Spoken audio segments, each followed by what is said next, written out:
In this roundup of the week, the UK government says no to the scientists over COVID lockdowns. Supreme Court nominee Amy Coney Barrett outrages many with her comments on climate change, and both social media giants and the police are ramping up their policing of speech. My name is Mallen Baker. This is the Mallen Baker Show for Changemakers. Welcome back to the grueling interrogation that is 2020. I hope you're well. For months in the UK, we've had one story. The government taking all sorts of actions on COVID-19 while saying we are following the science. And we've discussed before how dumb a line that is, because it's the job of a political leader to listen to the science for sure, but to not slavishly to follow it. Because there are numerous other factors that need to be brought into the equation. We've observed as well that in the UK, they said they were following the science, as back in May we went into full lockdown, even while Sweden said they were following the science by pointedly not doing that. Scientists admitted to a parliamentary committee that both sides could justify their claim, even though they'd chosen a very different policy response. So while people have been getting all tribal about this, on this channel at least, we have embraced nuance. Well, in the UK, we suddenly have a new reality. Boris Johnson and the UK government said no to the scientists. This came because the government SAGE Committee of Advisors a few weeks ago urged the government to adopt another complete lockdown, what they're calling a circuit breaker lockdown. Something to implement for a couple of weeks to bring the virus replication number back down. And it turns out the government said, thank you for your advice, but another total lockdown would do huge damage, and so instead we're going to do local semi-lockdowns, which also do damage, by the way, but at least can be restricted to areas where the figures make it arguable that they have a real problem. Now, one can dispute conclusions from the way the figures are recorded. We've talked about that before as well. But at least in those areas, it's arguable that there's a problem. As a result, we've been told this week that the country is being divided up into tiers. Tier 1 is medium risk, in kind of the same way that you can't get a small coffee in a Starbucks. The risk levels start at medium, not small. And that's the one I'm currently in. The standard measures that were in place before, the rule of 6 and all of that, applies to Tier 1. Tier 2 is high, and it means people are more restricted on who they can meet, and there are more constraints on certain businesses. And then Tier 3 is OMG. Well, all right, it's very high, but OMG is the spirit of how it's kind of being reported in the media. And it's still short of a full lockdown, but it's closer. You can't socialise with anyone not in your household. Pubs and bars can't serve just alcohol. It has to be sit-down food, and so on and so on. Initially, only Liverpool was in Tier 3, partly because of its infection rate, partly because its ICU beds are at 95% capacity, which makes it sound like it must be gripped at crisis level. Although it has been pointed out that its ICU beds are typically at 85% capacity at this time of year. Today, we found other areas in the north of the country lining up to join the Tier 3 group as well. Facing down the SAGE Committee, which, to be fair, did acknowledge that the government had to weigh its advice against other factors, nevertheless doing so in this case is a significant departure for Boris Johnson and his government. And maybe a sign of some gathering semblance of confidence again. Confidence that will be needed as the opposition leader Keir Starmer jumped on the SAGE bandwagon and called for a circuit breaker national lockdown. And that confidence hasn't been in evidence until this week. Since the government was hammered by all and sundry for allegedly locking down a week too late in March and hence causing the deaths of thousands of people, the government's basically taken every measure demanded of it. It gave the appearance of being terrified of any possibility it might again find itself in a situation where somebody could say, "Your inaction killed my granny." So, what changed? Probably simply that it's getting harder to ignore the economic impact of lockdown and the consequences on people's lives and on their health. Quite probably they're also starting to realise that a growing percentage of the population have just fully had enough. and any lockdown measures that can't be extremely well justified by local circumstance, and perhaps even then, will be met by protest and widespread non-compliance. And therefore, at last, they're starting to weigh up more than one variable when making these decisions. That doesn't mean they're accepting the arguments of the true lockdown skeptics. The Health Secretary Matt Hancock rejected the arguments made, for instance, by the signatories of the Great Barrington Declaration, which I mentioned on here last week. The declaration, you'll recall, argues that government should cut out the lockdowns. They should focus instead on protecting the vulnerable and then letting everyone else get on with their lives, so that the people with extremely low risk help to build herd immunity by catching the virus. A riposte to that, called the John Snow Memorandum, has been released this week with its own list of authoritative signatories. As you might guess, it speaks strongly in favour of the mainstream policies that are being carried out across the world, including lockdowns. Indeed, it claims to speak on behalf of the scientific consensus, which sounds like a wearily familiar argument to be having. They call the idea of a herd immunity strategy a dangerous fallacy unsupported by scientific evidence. Matt Hancock agreed, and he said this: "Many infectious diseases never reach herd immunity, like measles and malaria and AIDS and flu, and with increasing evidence of reinfection, we should have no confidence that we would ever reach herd immunity to COVID, even if everyone caught it." Others, like Ross Clark, writing in The Spectator, pushed back against that line, pointing out that 5 cases of documented reinfection have been discovered out of a worldwide confirmed case number of 38 million. If there was no immunity granted by COVID-19 infection, the number of reinfections would be huge and massively obvious by now. It's an argument that supports President Trump's self-assessment, which is good news, at least for him. My speculation about the health of the president last week was definitively answered this week, as President Trump has indeed shown a pretty remarkable turnaround, now confirmed by several negative tests and performing with his usual energy back on the campaign trail. Whichever way you pitch in the US election, let's agree we want everybody to be healthy and well, and for the result to come from the democratic will of the people. Whether recovery from COVID be enough for Trump, and whether there will be time enough to shift the momentum, is another question, as the polls are mostly looking even worse for him than they were previously. There is an open question about how accurate the polls really are, of course, but the size of the lead currently being reported is so large as to be beyond what would reasonably be thought to be a margin of error. It doesn't mean they can't be wrong.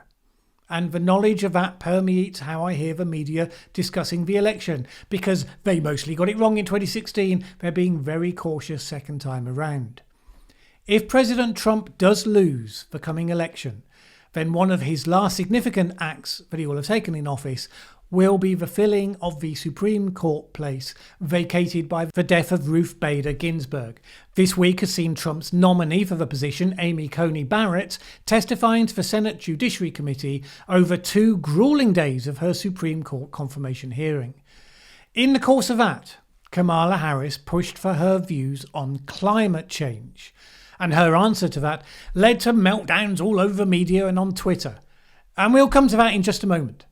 But first, a few nuggets of important context, because one of the things that shaped the majority of the exchanges here comes from the fact that Amy Coney Barrett is an originalist.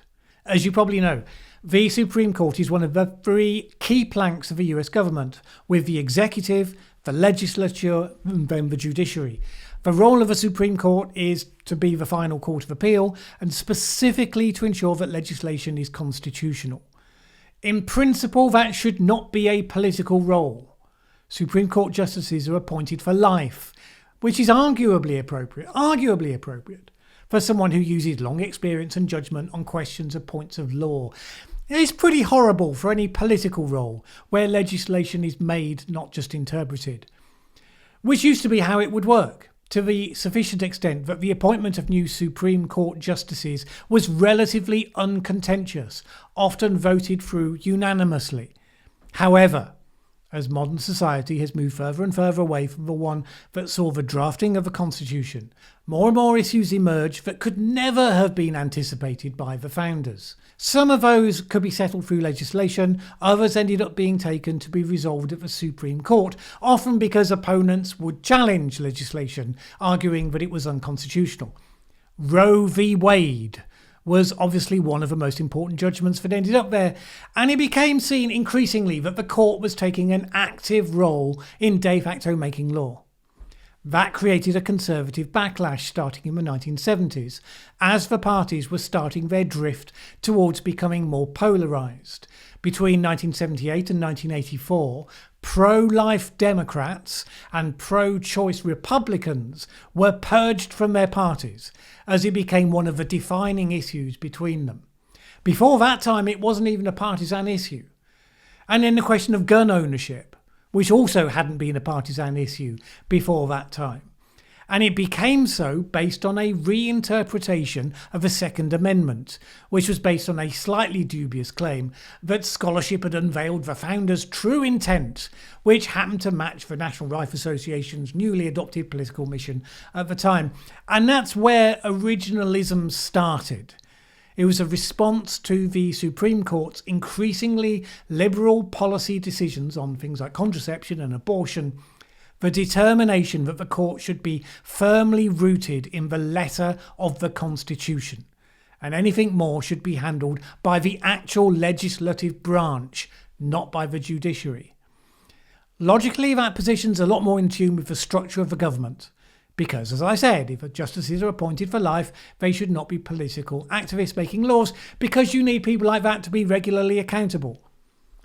Now, of course, politics is tribal, and it's not as simple as that. So Liberals assumed these arguments to be simply a justification for right-leaning political judgments. And it is a position that favours a reactionary conservative outlook. It's a lot easier to say that a new power isn't permitted by a 200-year-old constitution than it is to rule that it is.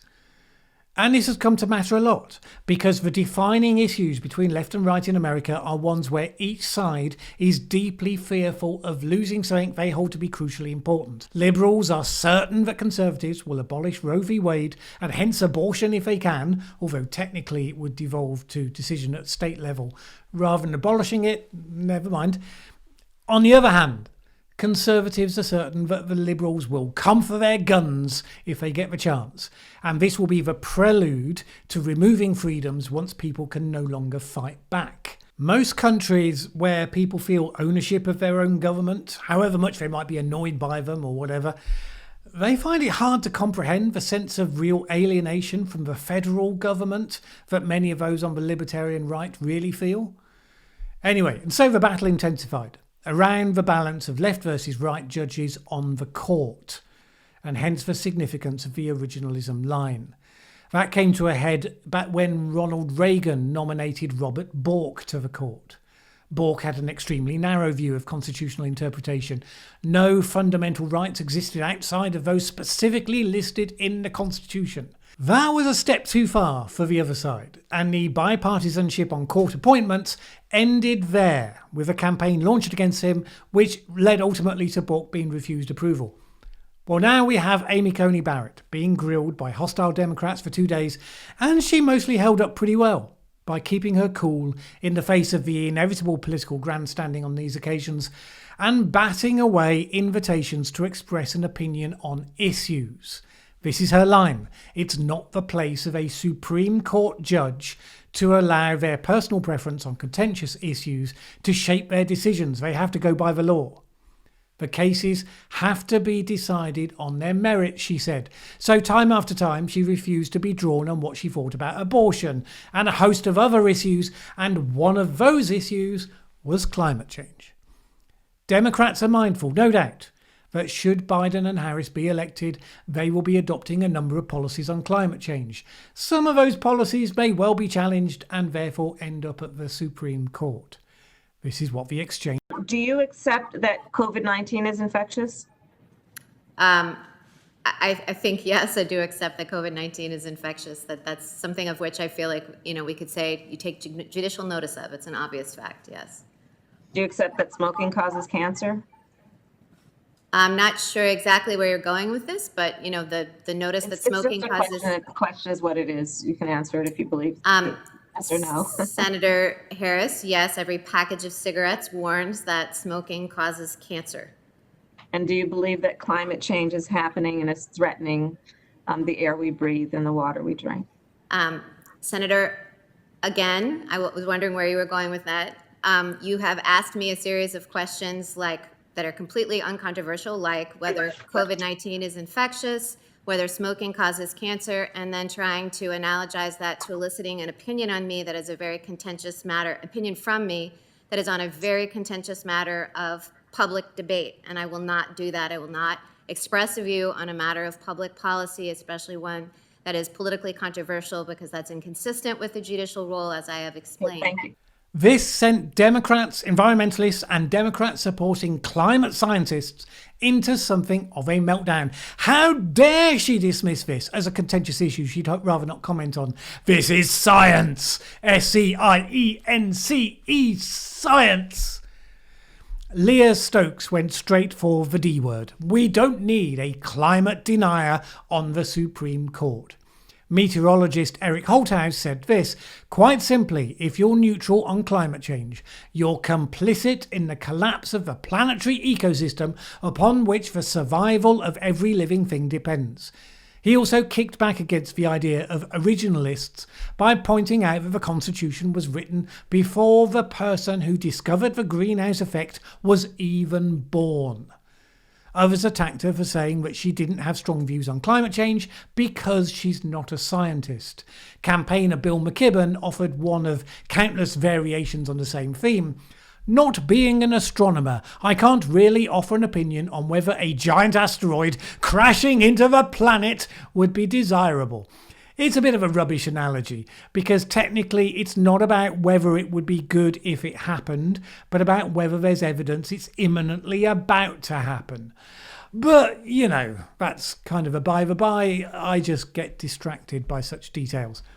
The point is that for the Democrats, the point of outrage comes down to the fact that they are very focused on what is to be done more than they care about the appropriate way for it to be done.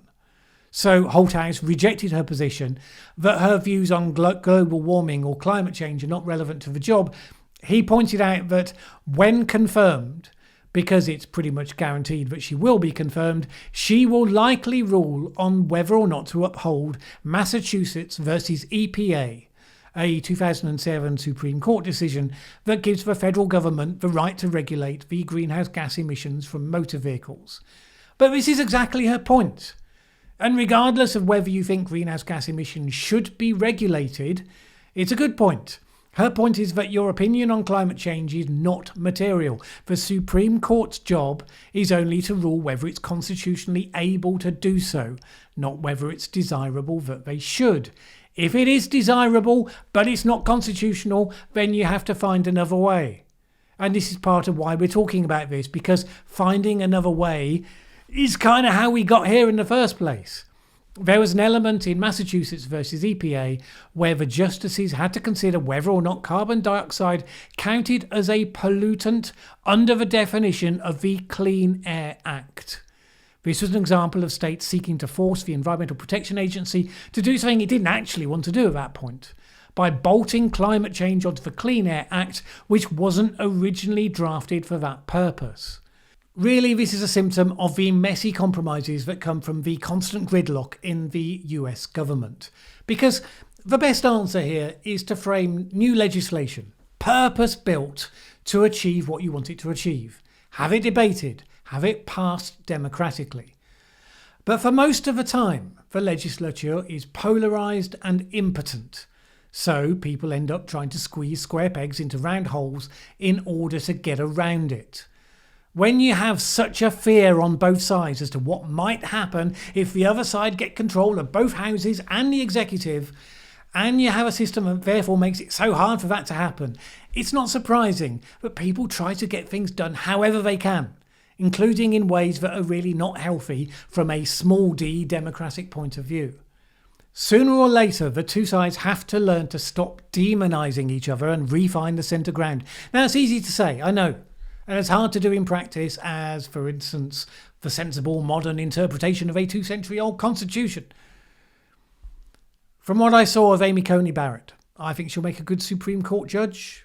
She seems to have intelligence, empathy, a commitment to serving the law and her country. You know, if she hadn't been nominated by President Trump, she probably would have had a lot more votes. Maybe if the UK had had a constitution, we wouldn't have seen the recent excitement over police investigations over an interview with a prominent historian. Darren Grimes, a young Conservative commentator, did an interview with right-wing historian David Starkey on his YouTube channel. During that interview, Starkey made a comment disputing someone's labelling of slavery as genocide. And he used the phrase, it couldn't have been genocide, otherwise there wouldn't have been so many damned blacks around. And even his friends and supporters condemned those words. Very quickly he apologised, saying it was intended to emphasise, in hindsight with awful clumsiness, the numbers who survived the horrors of the slave trade. Instead it came across as a term of racial abuse. I am very sorry for it, and I apologise unreservedly for the offence it caused. And he then endured significant reputational and career damage. Basically, every academic institution he was associated with either fired him or accepted his resignation. Awards that he'd won were withdrawn. A book deal with HarperCollins was terminated. Everything and everybody, it seemed, disassociated themselves. And that should have been that. But hang on, what is this world we live in again?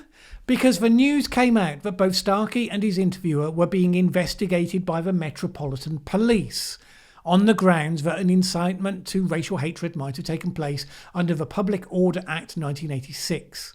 This is another piece of legislation that was not intended to be used like this. Both men were told the police wanted to interview them voluntarily but under caution, which means if you refuse the invitation, you will likely be arrested. Frankly, the idea that Starkey was guilty of an actual crime rather than just a career-destroying faux pas was nonsensical. But what was really chilling for many people was the idea that Darren Grimes could be charged simply because he interviewed Starkey and then uploaded the interview to YouTube. That'd be the end of Joe Rogan's career, for one, if you upheld that sort of principle. Now, as you would expect, a backlash quickly followed. The Free Speech Union took up the case. A former director of public prosecutions, Lord MacDonald, said that the police action was sinister and foolish. And even the current Home Secretary tweeted that the law should be respecting freedom of speech, clearly made in reference to this case. And this week the Metropolitan Police have backed down. They said it was under review, no interviews needed to be carried out. But it's just the latest example of police getting involved with questions of controversial speech. And with a couple of bills coming up, one for the UK on online harm, one specifically in Scotland on hate speech, why would anyone take it for granted that this police interest in what you're allowed to say publicly won't eventually become legitimised? In the US this week, the focus has been more on censorship by social media giants, as the election motors into its final weeks. A story about leaked emails by Joe Biden's son Hunter, which seemed to show him cutting deals with a Chinese energy firm and using his father's name to boost his pay from a Ukrainian company. Now, it could be a disinformation story, or it could be the scandalous, unvarnished truth. There's not much doubt that, coming as it did via Rudy Giuliani, it was calculated to make a momentum shift in the election, similar to the leak of Hillary Clinton's emails in 2016. It's kind of dirty politics, but entirely legitimate. If you have a candidate standing on the basis of trust, and if there's genuine information, we don't know whether it's genuine, but if it is, that shows the candidate is not how he presents himself, that is fair game. Let's not say it's desirable, but it is fair game. The real issue comes down to the role of the social media giant, who didn't skip a beat before attempting to block access to the story. Bear in mind, it appeared in a mainstream media source, the New York Post. This is not an Alex Jones InfoWars production. Almost immediately, Twitter was not only blocking links to the story, it was disabling the account of anybody who attempted to post it. This included the account of the official Trump campaign for the election, as well as that of Trump's press secretary, Kayleigh McEnany. Twitter said that this was because of its policies not to allow the promotion of material obtained via hacking. Republicans were quick to point out that it had allowed plenty of high-profile incidences of hacking to be spread without let or hindrance on its platform, and this was the first example of such a response, and certainly first example of such a rapid one. Facebook also suppressed the story, posting a notice over it until it said the story could be fully fact-checked. Senator Ted Cruz accused Twitter of an obvious and transparent attempt to influence the upcoming presidential election. Cruz and several other senators have called for the chief executives of Twitter and Facebook to testify before the Senate Judiciary Committee about their actions. In the meantime, Twitter CEO Jack Dorsey already tweeted that the reasons for the takedown had not been well communicated. This is one of those topics where the pressure's been building for some time, with the social media giants removing content and even people from their platforms because they said something bad. And we know why it's come to a head at this precise moment. It's well documented that a number of the key figures were shell-shocked in the wake of the 2016 election, asking themselves whether they had been complicit in what they believed to be the shock outcome.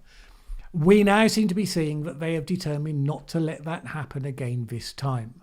And how that plays out with a resultant bias for a specific candidate, you have to think it's going to have consequences long after the election is done.